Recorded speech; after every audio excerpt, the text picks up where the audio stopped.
Can anyone look upon the well-preserved face of a man who died 3,000 years ago without fascination, fear, or disgust? We find something chilling and alien in the Egyptian obsession with preserving their dead. The Mummy has inspired countless horror movies and tales of the supernatural. Yet if we turn from fantasy to science, we find the Mummy also gives us a wealth of facts about the ancient Egyptians, their way of life, their ailments and injuries. I'm John Rhys Davis. Join me as we explore the secrets of the mummies, next on Archaeology.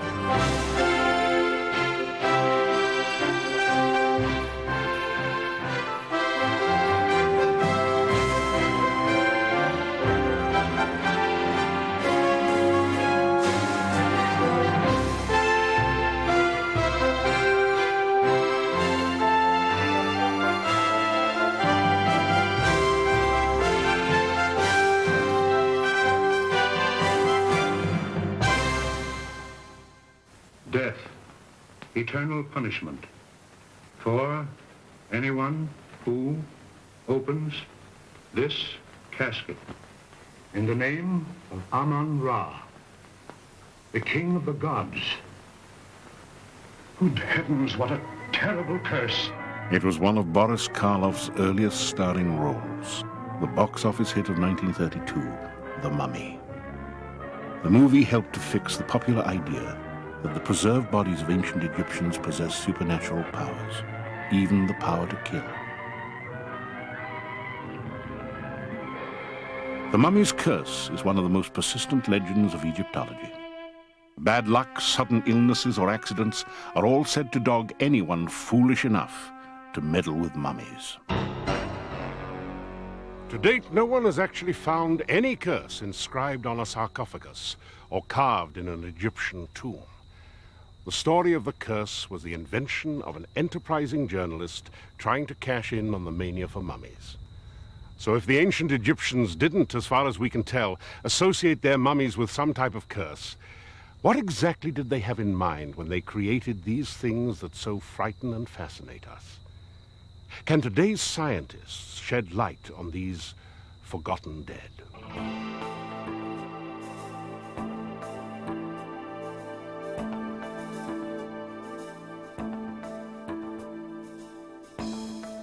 In ancient Egypt, the kingdom of the dead was ruled by Osiris, who was murdered by his brother Seth, then torn into 14 pieces and scattered around the earth. Osiris' sister and wife, Isis, found all but one of the pieces, bandaged them together, and created the first mummy. From this legend grew a sophisticated practice of preservation that would evolve over 3,500 years.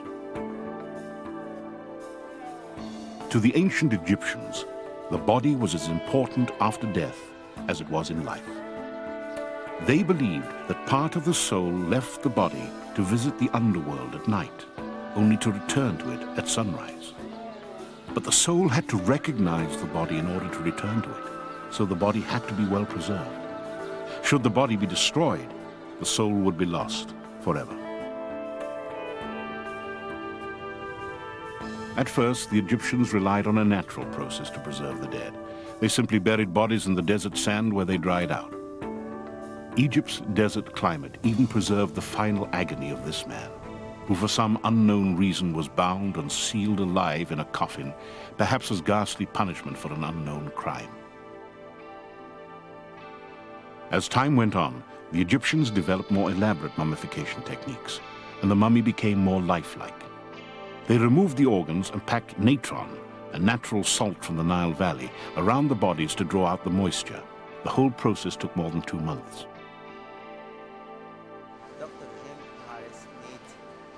Nasri Iskander is the Director of Conservation at the Egyptian Museum in Cairo.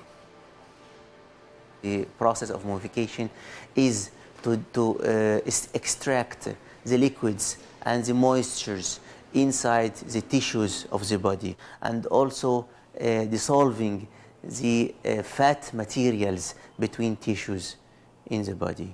And this keeps microbes and bacteria and viruses limited.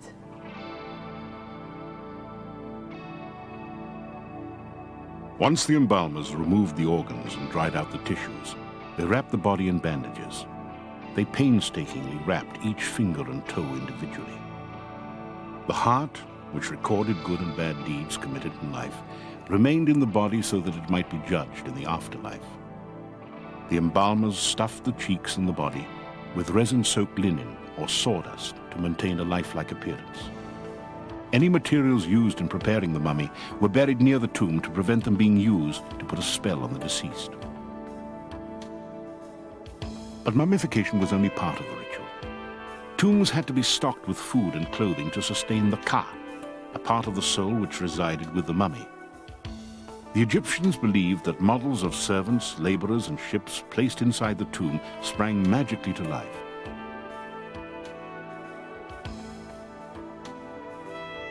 The massive scale of the Old Kingdom pyramids, dating from 2600 BC, was inspired partly to deter tomb robbers. Ironically, they served only as beacons, attracting looters to the riches entombed within. Clearly another plan was called for.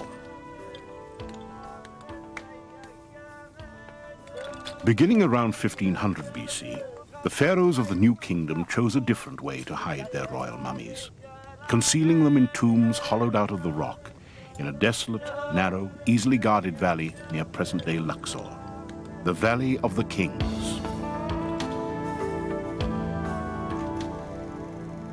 In 1922, when most scholars had already declared the valley exhausted of treasures, English archaeologist Howard Carter made one of the most sensational discoveries of all: the intact burial place of the boy king Tutankhamun.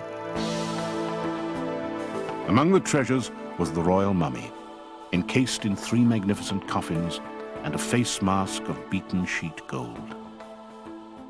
The discovery brought instant fame to Carter and awoke popular interest in the exotic beliefs of Egyptian religion.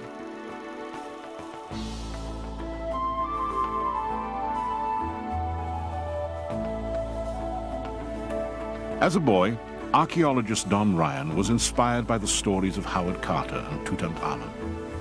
His interest led him to the Valley of the Kings, where he now investigates the tombs of the unknown and overlooked. There are about 60 tombs in the Valley of the Kings. About half of them are these spectacularly decorated royal tombs. What I've looked at are about the 30 other little tombs that have no decoration and have not attracted the attention of most Egyptologists and archaeologists. We've found lots of mummies of children and teenagers and males and females that give a broader perspective to the history of the Valley of the Kings rather than just big royal burials. Most of the public's mummy mania centers on astonishing finds such as Tutankhamun. But mummification wasn't reserved strictly for royalty. Of the millions of mummies that once existed, only a small percentage were of noble birth. One thing that really does excite me is we're looking at tombs that have been ignored in the past, and as we examine these tombs, we're finding all sorts of exciting things that nobody ever expected. And it's tombs that have mummies in them, hitherto unknown, and objects and things that are really adding a new dimension to the history of the Valley of the Kings. Before it attracted the attention of archaeologists and historians, the valley attracted its share of unsavory characters. Robbers and treasure hunters have sought the gold of the pharaohs for centuries. 100 years ago, enterprising businessmen found a use for the mummies themselves, grinding them into medicinal powders, stripping their wrappings to make paper, and even using them to stoke the fireboxes of locomotives.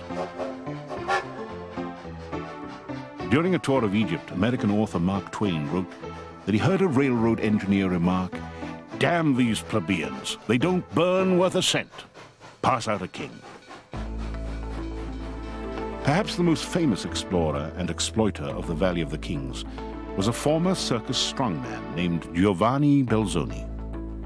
A discoverer and plunderer of tombs, Belzoni described one experience in a pitch-dark burial chamber. "I sought a resting place, but when my weight bore on the body of a dead Egyptian, It crushed it like a bandbox. Every step I took, I crushed a mummy in some place or another.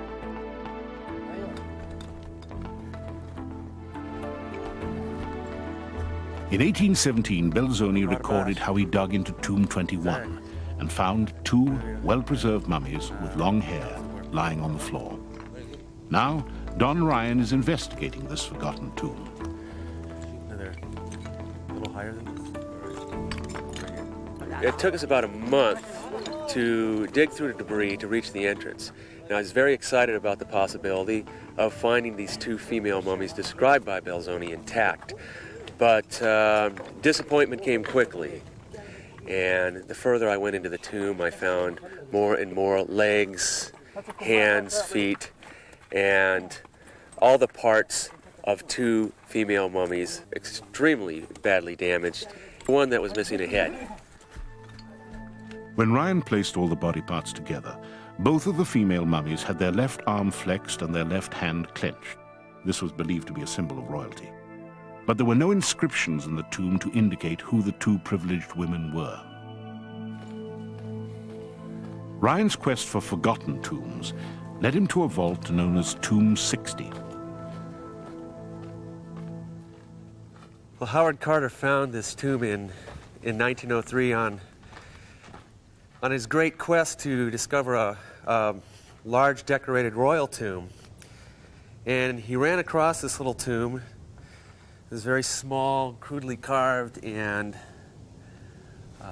undecorated. Had no interest to him. He noted there were a couple mummies inside and proceeded to cover it back up and went on and found a few days later a big royal tomb, just as he was hoping. With the help of Carter's field notes, Ryan began searching for the forgotten tomb. He swept the limestone bedrock with a broom and in just half an hour found the edge of a pit. It concealed a stairway leading down into the rock. And what we found was a tomb that had not been damaged by water, and we knew there was probably a mummy inside, and sure enough in the burial chamber we found what appears to be a royal female mummy lying on the floor. About 25 years ago, the American Egyptologist Elizabeth Thomas said that if Tomb 60 were ever to be rediscovered, that perhaps the mummy of Hatshepsut would be found inside. Hatshepsut ruled Egypt for 21 years. She became as legendary as Cleopatra or Nefertiti. 3,500 years ago, she commissioned this magnificent temple built just outside the Valley of the Kings. Her tomb has been found very close to Tomb 60, but there was no mummy inside. Had priests hidden it from robbers in an inconspicuous tomb close by? And sure enough, when we entered the tomb, we found a very wonderfully embalmed mummy of a female striking this apparent royal pose. But I think it's important to stress that even though it's fun to speculate in history and Egyptology, with the data we have now, we have no way whatsoever of positively ascertaining the identity of this mummy. So if people want to speculate about Hatshepsut, that's fine. Today, Ryan continues to uncover artifacts which bring to life the burial rituals of the ancient Egyptians.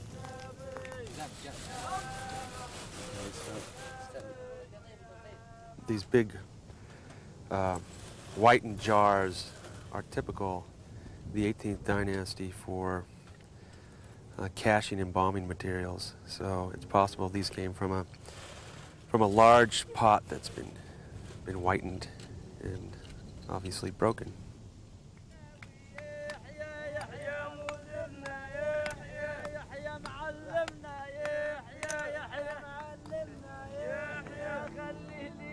But rituals are only one piece of the puzzle. What can modern science tell us about the life of someone who has been dead more than 3,000 years? The science of mummies took off in the 1960s, when X-rays, the microscope, CAT scans, and chemical analysis all came to the archaeologist's aid. Mummy wrappings were tested and found to contain preservatives such as beeswax, resin, and glue. All right, here we go. Perfect. Wonderful. Recently, at Knoxville's McClung Museum, this excellently preserved mummy was chosen for testing by Doctors Jim Harris and Brian Ingalls, both orthodontists.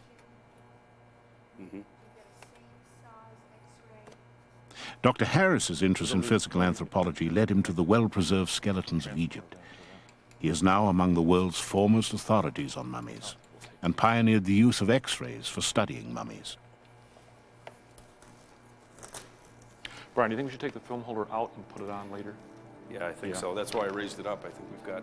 Because it goes in easily. Inscriptions on the mummy case say that this was Jed Cons Iwef Ankh, or Jed to his friends, a priest and scribe of Luxor a little less than 3,000 years ago. Earlier tests suggested he had died in his 20s of unknown causes. X-rays are one of the tools, one of the many tools that can be used to look at disease and ascertain what the individual did indeed die from.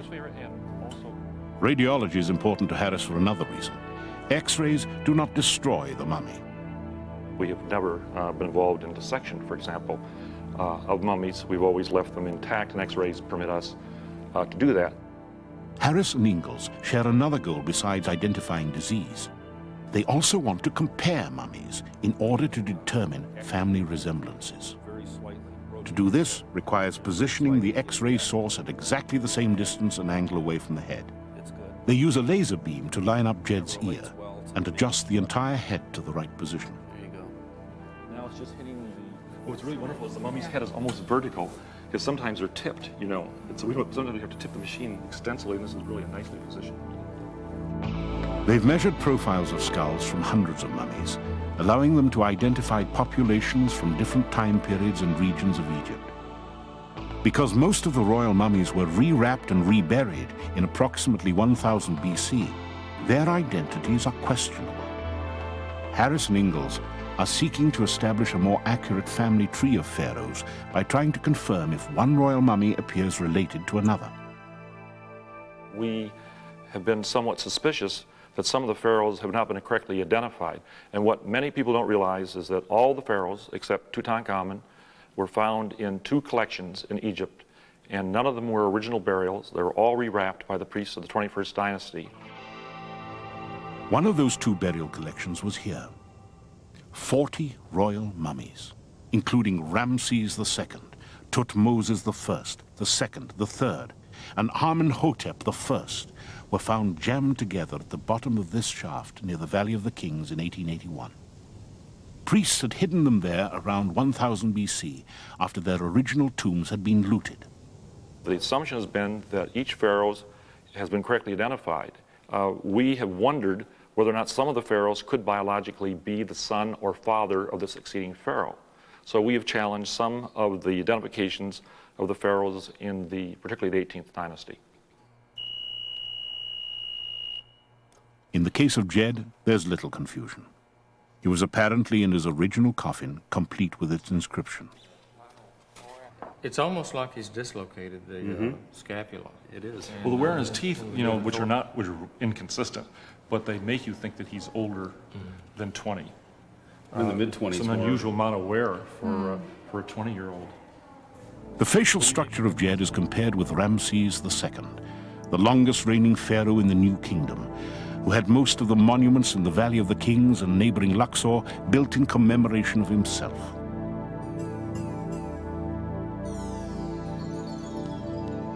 This is Ramses II here, and this is Jed. One can see an age difference as it relates to the jaws themselves. There's advanced periodontal disease and abscesses that were involved in Ramses II, but he was quite old at death.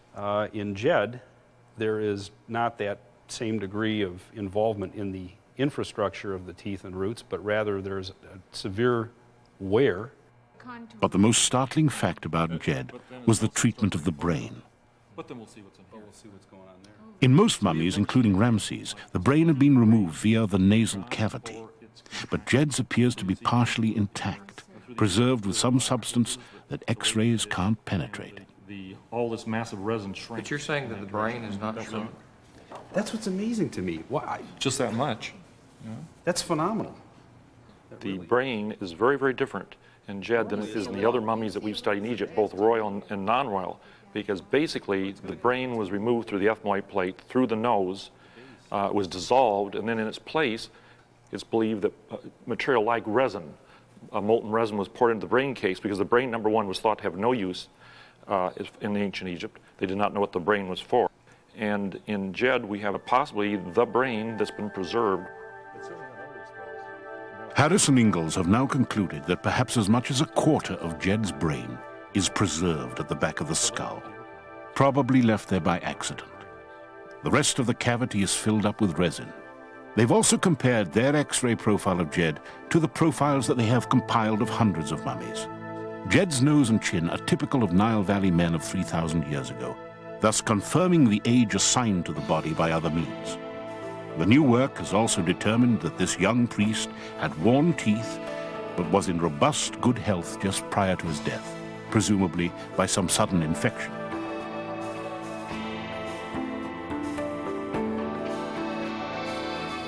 With all our work, this is a beginning. Always, this is just a field laboratory approach, and it's just like when we're in Egypt, we take all the material back to our laboratories and thoroughly analyze it. So this is strictly a preliminary look at this mummy and at the X-rays.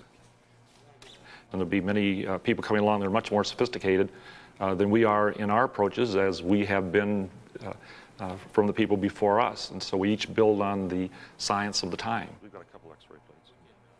The information gathered by Harris and Ingalls, coupled with other scientific methods like carbon dating and DNA analysis, add to the innovative study of ancient peoples. And none too soon. Egyptian mummies represent a precious legacy that has been nearly lost through modern indifference. Few of the millions of Egyptian mummies have survived the abuse of man and the ravages of nature, and too many lie ignored and unstudied in the storerooms of museums around the world.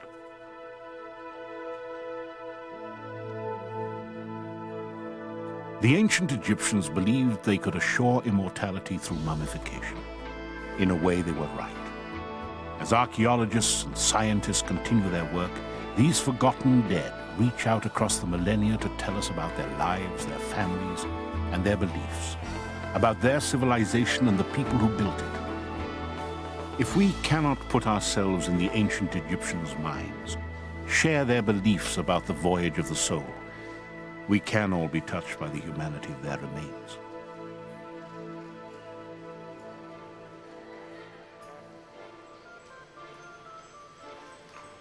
By the time of the Roman Empire, Egyptian burial practices had changed.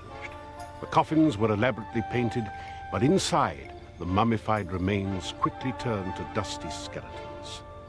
Soon the art of the mummy maker was lost, the spiritual reasons for mummification forgotten, and the superstitious fascination began.